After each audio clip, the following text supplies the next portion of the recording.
Is 100,000 of Harmony's native token called one good enough for me? Even though I can't speak on anyone's behalf, and even though that's not financial advice, I don't think it's a bad amount, and let me explain why. Because, first of all, I hypothetically believe that one could very well reach the price of a dollar during this bull run, much like the name, right?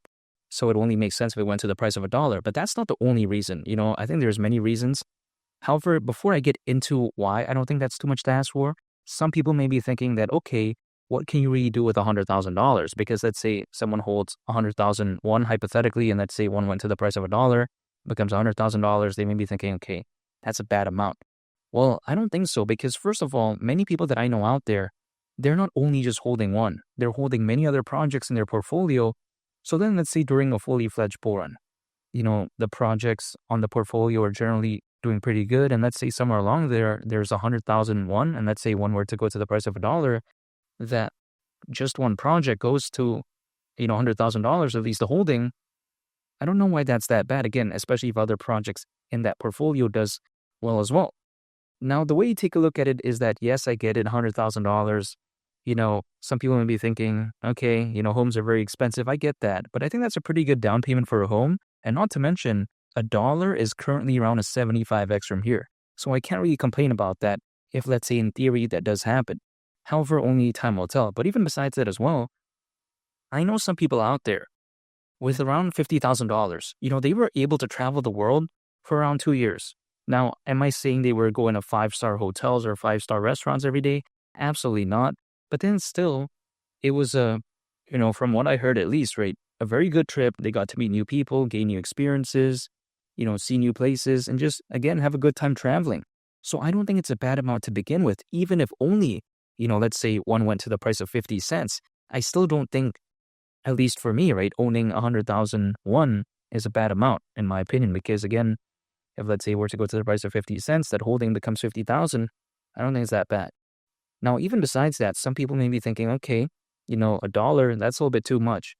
Well, I really disagree with that, at least in theory, because if it were to go to the price of a dollar, again, like I mentioned earlier on the video, around a 75x from here, but really, we have to take a look at the market cap, because considering current circulating supply, the market cap at that point would be around $14.5 billion. Now, some people may be thinking, okay, that's kind of crazy. Well, is it really? Because let's say during a fully fledged bull run, I'm not saying next week, I'm not saying next Tuesday, I'm just saying during a fully fledged bull run, let's say Bitcoin went to the price of around $300,000. And let's say the market cap was around 6 trillion. And let's say, somewhere along there, Ethereum went to a market cap of around 2 trillion. So that's combined 8 trillion, right? Just from those two projects alone. I'm not considering even like Solana, BNB, all these other projects. I'm not saying that, right? I'm not considering XRP. Let's say just in that hypothetical make-believe scenario, Ethereum and Bitcoin, right, combined, again, 8 trillion is kind of an insane amount, because $1 trillion is literally $1,000 billion. That's kind of crazy. But then, in $1 billion, there's 1,000 million. However, even besides that, are we saying out of, let's say, $8,000 billion, right? Around 14.5 billion, somewhere along there, can't flow into this? I'm not saying that one is going to gain the most attention of all time, because it probably isn't, or should I say, of course it isn't, right? But then the way you take a look at it is that, I just don't see why this is too, crazy. Because if one needed to reach a market cap of like 500 billion or like, 100 billion to go to the price of a dollar, come on, man, that's a little bit impossible, especially during this bull run, or if ever, right? Let's say like 500 billion. But the way you take a look at it is that this number, or should I say this figure, doesn't seem that unrealistic. It doesn't seem that crazy.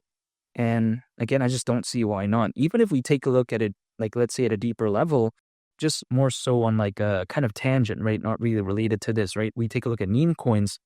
Even Dogecoin back in 2021 reached a market cap of over $80 billion. I mean, that was years ago, right? So really, again, I don't think this is a bad figure. But even besides that point, why is one very special? And I think it's because, ultimately speaking, Harmony is a very fantastic project. And I think that right there is going to hypothetically contribute as a major reason why one could very well reach the price of a dollar. And let me explain what Harmony is all about, because when it comes to Harmony, it's been stated that it's an open blockchain network. Now, some people may be thinking, who cares about that, man? There's a lot of them out there. But really, I think one is very special, because we have to take into consideration how Harmony's mainnet can run Ethereum applications while at the same time maintaining lower fees and faster transaction speeds. Also, not to mention, the Harmony platform also offers cross-chain bridges, which allows users to transfer crypto assets across multiple blockchains, such as the BNB Smart Chain, Ethereum, Bitcoin, and much more. So that's very awesome, right? Not to mention as well, Harmony utilizes something called sharding technology. Now, why is sharding so amazing? Keep in mind, Harmony is not the only one that uses it, but this is very good, in my opinion, in terms of technology nonetheless, because through sharding, the network is split into multiple sections known as shards. And what is the benefit of this, right?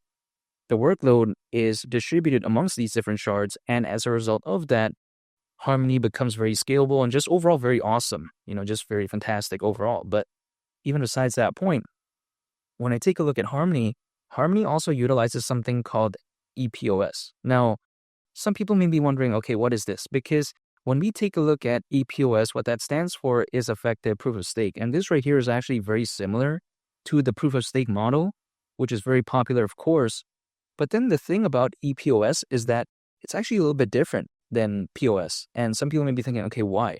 The reason why is because validators who usually stake more tokens on the POS model, typically they're rewarded, right?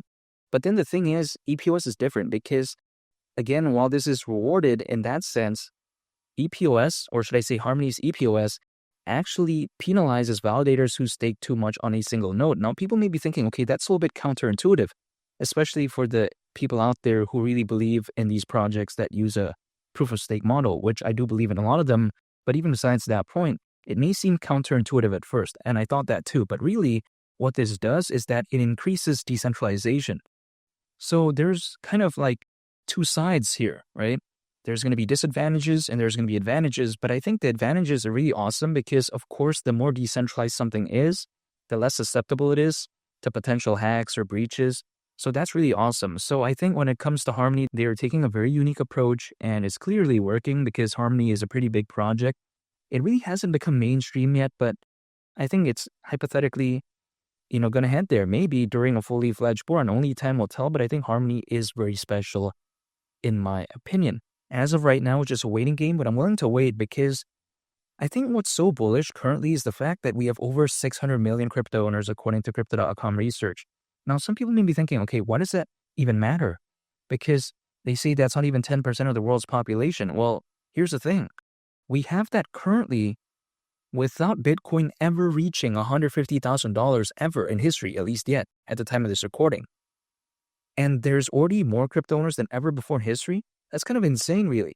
So if Bitcoin went to 200,000, 300,000, let's say, what would the amount of crypto owners be? Would it only be around 600 million or would there be 700 million, 800 million, or maybe even more? Who knows? But that wouldn't surprise me. Not to mention the trajectory, I think, kind of backs this up because back in the peak of the 2021 bull run, there was around 300 million crypto owners. Again, we pretty much have double and we're nowhere near a fully fledged bull run yet, in my opinion.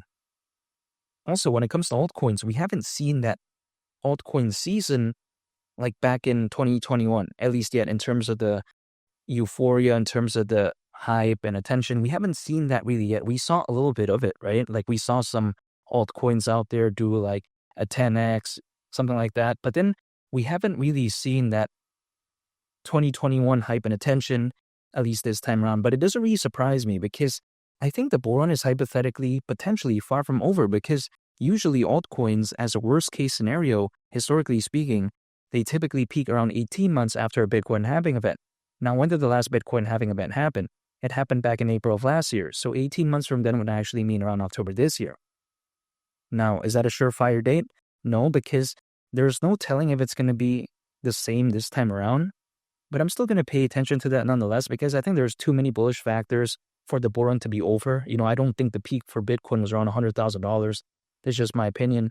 Again, with the amount of crypto owners, with the Bitcoin ETF, the Ethereum ETF, with the anticipation over the Solana ETF in Canada, I just kind of feel like this bull run's far from over, but only time will tell. But in the meantime, because I cannot control the markets, I can only control myself. So I'm going to be dollar cost averaging, accumulating more, holding, and just waiting. That's it. And just waiting for the markets to truly do its thing, so to speak. I'm just going to control again what I can control, accumulate more, and just wait. That's it. Because $1 when it comes to one wouldn't surprise me whatsoever. And when people ask me, hey, is 100,000 one good enough? I can't speak on anyone's behalf, but personally for me, I would say yes in my case. And make sure to subscribe if you gain value from this video. I'd greatly appreciate it. It's been Lee the Captain, and I'll catch y'all on the next one. I'm out. Peace. Bye.